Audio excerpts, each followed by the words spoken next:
it's almost like you said, you've got to experience it, and then you're like, oh, okay, that's what that is.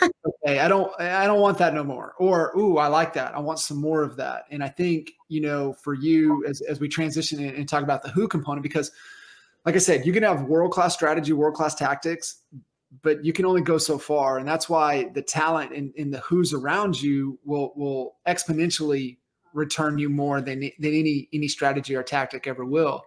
And so for you making that adjustment, just even this year, right? And looking at, the key foundational, pillars that you brought in. And so what we were talking about is like, well, you don't lead the agents, then you need somebody great to lead those agents. And then it's like, okay, well, I know have no business doing anything back of the house, I know my strengths, right? My strengths are marketing, and my strengths are face-to-face with motivated clients. And so for you finding those who's, like, talk a little bit about the process that you went through where we have Kea, we have Laura, but like, I think a lot of agents sometimes even, struggle with finding the talent, or even when they have the talent, being able to get the most out of the talent. So like, how's that been for you so far, this year alone? Yeah. Just the massive growth that you've had personally, and really, but more so with them, right? I think it's something to be said when you find great people, but how do you find them and how do you get the most out of them? I think as an independent agent too, one of the hardest things I ever had to do was when I was told I needed to hire an admin. Let's just start there. That was, I never hired anyone. The strengths in even hiring and finding someone was already too big of a deal for me to even get through my head, that I made it such a big mountain, even though it's so important to have that right hip for you to help make those decisions, because she's everything I'm opposite. So my first hire was my admin. And for any realtor watching this that, thinks that they can do absolutely everything and they can do it better and they can't teach somebody to do it, you can do it. Because trust me, I did it. And I'm not like, that was so difficult for me to find that one person that can just take my paperwork. And, I hired them part-time. And then, within a month they were full-time. And just a tidbit like that, having that one admin for my own personal business scaled my business, doubled it the first time. Okay. Just being able to not deal with the paperwork.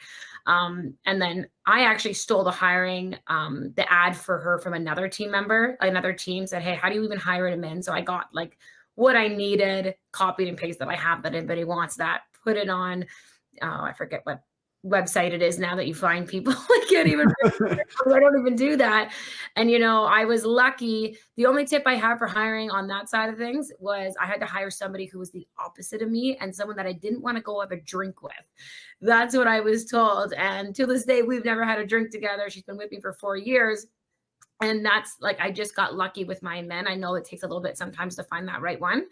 But then from there, when I first started the team, I just picked up agents that reached out to me that wanted to be on my team and asked that. I never had a hiring process. I never had anything that I really went through their values and their mission. And if they aligned with me, if they didn't, I just kind of took anyone that kind of fell on my plate, and I fast forward that those agents were with me for a very long time, but I fast forward and that was not the environment, the toxicity that was going through my team. I didn't know, and they didn't align with my core values at the end of the day. So by me not paying attention to the hiring process, and you told me recently, actually, John, that, your number one thing in business, the best thing you could do is have like a gold standard hiring process.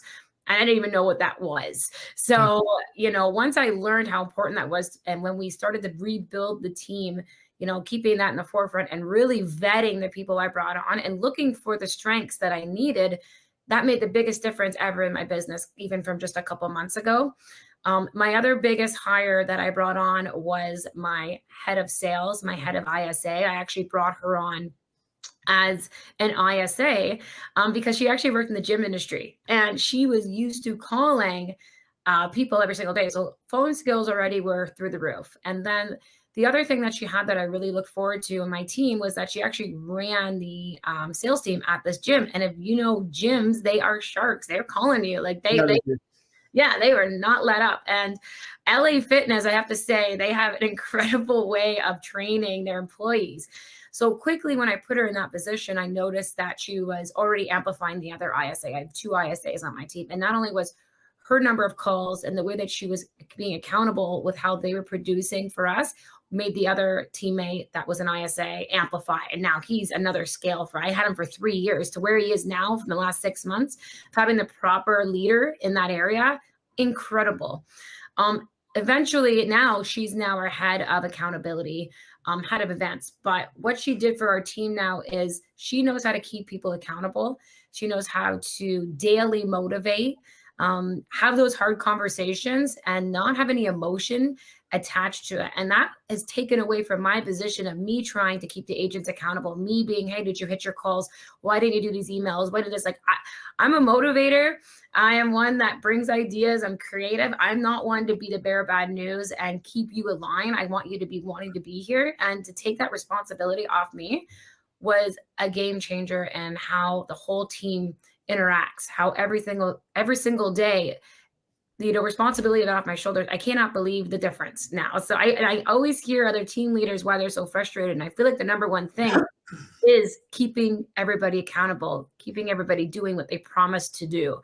And to find somebody that maybe you're incredible at it as a team leader, but if that is not your strength, finding that next person to be that strength in your team, world of a difference. And not only does that amplify you, it amplifies every other member that's not even on the agents. It's the whole back end. Everyone just starts working in synergy. It's like a beautiful thing. I feel like I'm in like a beautiful mind, the movie. I'm like, I didn't even know this was possible.